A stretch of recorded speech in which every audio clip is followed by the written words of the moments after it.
करना ना भूलें। आज जो रेसिपी सिखाऊंगी मैं आपको वो है चिनोटी बीफ कुन्ना रेसिपी। बीफ आपको पसंद नहीं है तो आप सेम रेसिपी फॉलो कीजिएगा मटन के साथ। 1 कप ऑयल डाल दें। 1 लार्ज प्याज को हल्का सा सॉटे करेंगे, ब्राउन नहीं करेंगे। 2.5 टेबल स्पून अदरक लहसुन का पेस्ट और इसको अच्छी तरह से फ्राई करेंगे। 2 kg बोन मीट, तो कोशिश कीजिएगा कि बोन की मीट लिया करें। बिस्मिल्लाह। पीसेस देखें बड़ी बड़ी रखिएगा। फ्लेम को हाई कर लें और गोश्त को अच्छी तरह से अदरक लहसुन के साथ फ्राई करेंगे। ये देखिए गोश्त का कलर चेंज हो गया।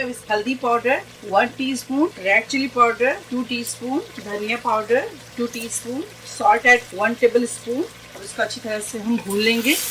पानी 3 ग्लास गरम कर ले। पानी को नीम गरम करने के बाद इसे इसके अंदर ऐड करें। अब इसके ऊपर लिड लगाएंगे।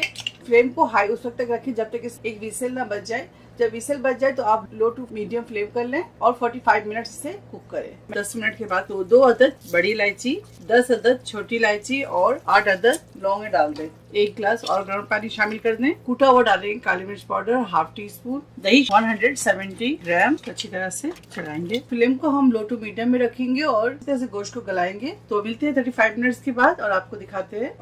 ये देखिए गोश्त गल गया है। गरम मसाला पाउडर 1 टीस्पून, जायफल जावित्री 1/2 टीस्पून। यहाँ हमारे पास है शाजीरा, इसको 1 टेबल स्पून हल्का सा रोस्ट कर लें और रोस्ट करने के बाद हल्का सा कूट लें, दरदरा सा इसके अंदर शामिल करेंगे। यहाँ है 1/2 कप आटा और इसके अंदर 3/4 कप पानी शामिल कर दें।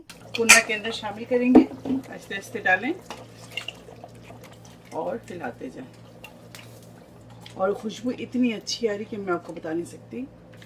1 से 2 मिनट इसे सिर्फ इस तरह से चलाएंगे। ना ये बहुत ठीक बनाएंगे और ना बहुत ही ज्यादा पतला बनाएंगे, ठीक है। अब इसे लो फ्लेम पर आधा घंटा दम पे छोड़ेंगे। मिलते हैं आप लोगों से आधे घंटे के बाद और दिखाते हैं। आधे घंटा हो गया। अब फ्लेम ऑफ करेंगे और इसे डिश आउट करेंगे। चलिए इसे सर्व करते हैं और आपको दिखाते हैं। और इसके ऊपर जिंजर डालेंगे। चिनोटी बीफ कुन्ना रेसिपी तैयार है। ईद उल अजहा में आप इसे जरूर ट्राई करें और मुझे कॉमेंट्स करके बताएं आपके कुन्ने कैसे बने। मुझे आप लोगों के कमेंट्स का इंतजार रहेगा। और मेरे चैनल में आप नए हैं तो मेरे चैनल को प्लीज लाइक करें, मेरे चैनल को प्लीज सब्सक्राइब करें, मेरे वीडियो को फैमिली फ्रेंड्स के साथ शेयर करें और मेरे वीडियो को ज्यादा से ज्यादा लाइक करें। इंशाल्लाह मिलेंगे फिर नेक्स्ट कोई अच्छी रेसिपी के साथ। तब तक आप लोग अपना बहुत ख्याल रखें। Stay safe, take care, lots of love. अल्लाह हाफिज, अस्सलाम वालेकुम।